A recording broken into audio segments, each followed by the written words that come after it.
Welcome to world NEET academy. তো অনেকদিন পর ডাব্লিউবিপি এক্সাম রিলেটেড মানে ডাব্লিউবিপি প্রিলিমস কবে হবে, মানে ডাব্লিউবিপি যেটা প্রিলিমস তো হবে না, ডাব্লিউবিপি কনস্টেবলে যেটা সেটা হচ্ছে মেন্স হবে, এবং ডাব্লিউবিপি এসএ যেটা আছে সেটা প্রিলিমস পরীক্ষা হবে, এবং কেপি কনস্টেবল প্রিলিমস পরীক্ষা হবে।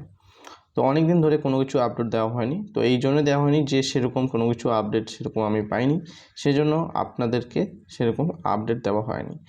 তো এক্সাম কবে হবে এটাই সবার কাছে কোশ্চেন, এবং সবাই যে কোনো মানে আমি দেখছি যে শুধুমাত্র একটা টপিক নিয়ে অনেক ইউটিউবার শুধু প্রত্যেক দিন ডেইলি ভিডিও ছাড়ে। তোমরা দেখেছো কি না? একটা টপিক নিয়ে মানে ডেট সম্পর্কে, এত ডেট দেওয়ার কি আছে ভাই? যে তাই কি না, যেটা অরিজিনাল ডেট সেটাই তোমরা বলো যে কবে হতে পারে, সেটা তারপর বন্ধ করে দাও। তো প্রত্যেক দিন একটা না একটা ভিডিও ওরা বানায় থাকে যে ডেট, ঠিক আছে। তো তোমাদেরকে আমি আসল তথ্যটা দেবো, আর তোমরা আমাকে দেখেছো এই চ্যানেলে যে এক্সাম রিলেটেড যে আপডেট সেটা কিন্তু আমি যেটা দিই সেটা কিন্তু জেনে শুনেই দিই, কারণ প্রত্যেক দিন একটা ভিডিও আপলোড করার কোনো দরকার হয় না, ঠিক আছে। যেটা দেবো সেটা জেনুইন, এবং সেটা মানে তোমাদের মানে যেটা মানে বাস্তবে যেটা কাজে আসে, ঠিক আছে। তো তবে আমি প্রত্যেকবারের মতো এবারও বলবো যে তোমরা যারা যে মানে প্রিপারেশন নিচ্ছ ডাব্লিউবিএ বা যে কোনো অন্যান্য চাকরি পরীক্ষা, যেমন ক্লার্কশিপ আছে, মিসলেনিয়াস সামনে আছে, ডাব্লিউবিসিএস, ডাব্লিউএপি, কেপি, ডাব্লিউবিএসআই, যে সমস্ত যে কোনো মানে সামনে আবার রেলও আসবে। তো যে সমস্ত চাকরি পরীক্ষার জন্য প্রস্তুতি নাও না কেন, তোমাদের কি করতে হবে? অবশ্যই তোমাদের কিন্তু পড়াশোনাটা কন্টিনিউ রাখতে হবে, ঠিক আছে। কন্টিনিউ কিন্তু পড়াশোনাটা রাখতে হবে, তো তবেই কিন্তু তোমরা সফলতা পাবে। তোমরা কোথায় কি বলছে না বলছে সেটা কোনোদিনও লক্ষ্য করবে না। তোমাদের ডেইলি কিন্তু এখন 4 ঘন্টা দাও, ঠিক আছে। 4 ঘন্টা করে কেন পড়াশোনাটা কন্টিনিউ রাখো, মানে যে টোটালি তোমরা কেউ অফ করে দাও, ঠিক আছে। অফ মানে টোটালি পড়াশোনাটা অফ, যে দেখছো যে ওবিসি ইস্যু, হাইকোর্ট সুপ্রিম কোর্টে ওবিসি ইস্যু চলছে, সেই জন্য তোমরা কী করছো যে পড়াশোনাটা টোটালি বন্ধ করে দিচ্ছ।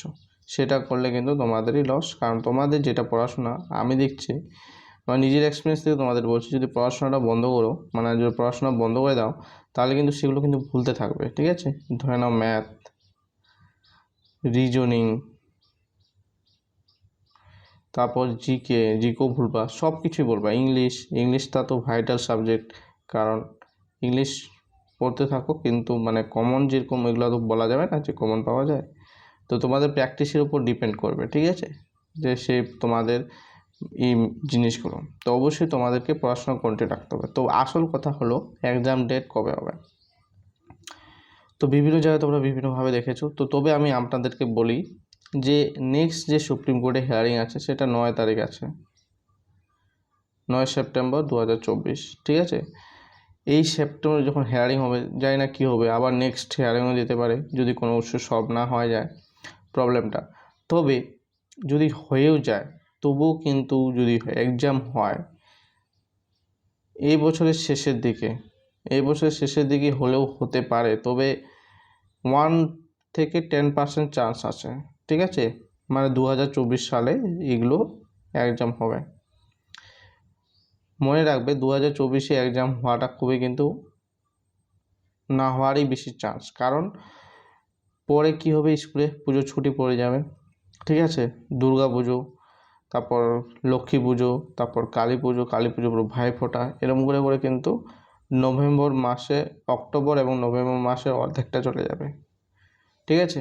নভেম্বর মাসের প্রথম দিক ধরে নাও চলে গেল, স্কুল খোলার পর সঙ্গে সঙ্গে তো এক্সাম কন্ডাক্ট করতে পারবে না, একটা মিটিং হবে, সেখানে নোটিশ পাঠাবে স্কুলে যে হ্যাঁ আপনারা এক্সাম নেওয়ার জন্য প্রস্তুত আছে কিনা, তারপর সেটা হবে। কিন্তু নভেম্বর যখনই হবে তো ডিসেম্বরে হতে পারে, এটা আমি কত বললাম, 10% বললাম, ঠিক আছে।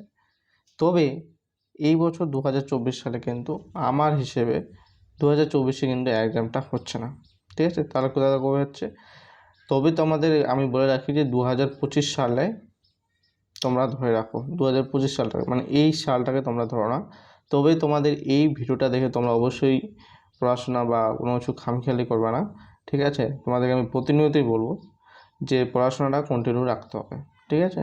ডেইলি যদি তোমাদের মানে ফাউন্ডেশন শেষ হয় তবে তোমরা প্র্যাকটিস করো, প্র্যাকটিস সেট ধরো, প্র্যাকটিস করো। আর তোমাদের কোনো পেড বেস দরকার হবে না। আমি বলছি যারা ফাউন্ডেশন কমপ্লিট করেছো, মানে তোমাদের বেসিক জিনিসগুলো কমপ্লিট, তোমরা ইউটিউবে এত চ্যানেল আছে, মানে ইউটিউবে ক্লাস করে তোমরা কিন্তু প্র্যাকটিসটাকে রাখতে পারো। ধরো ম্যাথ করবে, ইউটিউবে সার্চ করো, ম্যাথ পেয়ে যাবে, অনেক ম্যাথ। তারপর জিকে, ইংলিশ, রিজনিং সবই কিন্তু পেয়ে যাবে, ঠিক আছে। কোনো প্র্যাকটিস ব্যাচ কেনা দরকার নেই, ঠিক আছে। ইউটিউবেই ভালো যত দেয়, কিন্তু প্র্যাকটিস মানে তোমাদের যে পেইড ব্যাচ সেরকম কিন্তু দেয় না, আমি বলে দেবো। একদম প্র্যাকটিস ব্যাচ মানে কি, তোমাকে তো সেরকম ধৈর্য শেখাবে না, জাস্ট খালি কোশ্চেন সলভ করাবে, তাই না। যেটা টাকা নিয়ে দরকার কি, সেটা আমরা তো ইউটিউবে পাচ্ছি, তাই না। তো তোমাদের বলবো টাকা খরচা করে লাভ নেই, তোমরা নিজেই প্র্যাকটিস করো, অথবা তোমরা লোকাল মার্কেট থেকে বই কিনে নাও, তাহলে কিন্তু তোমাদের কোনো অসুবিধা হবে না, ঠিক আছে। তো অবশ্যই তোমাদের 2025 সালে এক্সামটা হওয়ার কথা হবে, মানে হবে, এই বছর হচ্ছে না 2024-এ, তোমাদেরকে এটা আমি বলে রাখলাম। যদি হয় একবারে নভেম্বরের শেষে, ডিসেম্বরের প্রথমে এরকম হতে পারে, তবে সেটা কেসটার উপর ডিপেন্ড করছে। তবে তোমাদের এক্সাম যে আছে সেটা আপডেট বলে রাখি, যে তোমাদের মনে আছে কিনা, মিসলিনিয়াস কিন্তু তোমাদের হয়ে যাচ্ছে সেপ্টেম্বরে তো না, হ্যাঁ। তো তারপর তোমাদের ক্লার্কশিপ হবে, ঠিক আছে। মিসলেনিয়াস ক্লার্কশিপ কিন্তু হয়ে যাচ্ছে, তারপর ডাব্লিউবিসিএসটা মেন হয়ে গেল। তো তোমাদের এগুলো কিন্তু যে WPPSC মানে ওয়েস্ট বেঙ্গল পাবলিক সার্ভিস কমিশনের তরফ থেকে কিন্তু এক্সামগুলো হচ্ছে, এগুলো কোনো ইস্যু কিন্তু তারা করছে না, ঠিক আছে। তো অবশ্যই তোমরা সেই হিসেবে পড়াশোনা করো এবং প্রিপারেশন নাও। অবশ্যই তোমাদের এবার এতগুলো যেহেতু আছে, অবশ্যই তোমাদের যে কোনো একটা হয়ে যাবে। তো আজকের মতো এটুকুই বলে শেষ করব। তো অবশ্যই তোমরা ভালোভাবে প্রিপারেশন নেবে, ভালোভাবে থাকবে, সুস্থ থাকবে, এবং ভিডিওটাকে অবশ্যই লাইক করো, এবং চ্যানেলটাকে প্রথম দেখে থাকলে অবশ্যই চ্যানেলকে সাবস্ক্রাইব করো। আজকের মতো এটুকুই, পরবর্তীতে আবার দেখা হবে। তো তোমরা ভালো থাকবে, সুস্থ থাকবে। জয় হিন্দ, বন্দে মাতরম।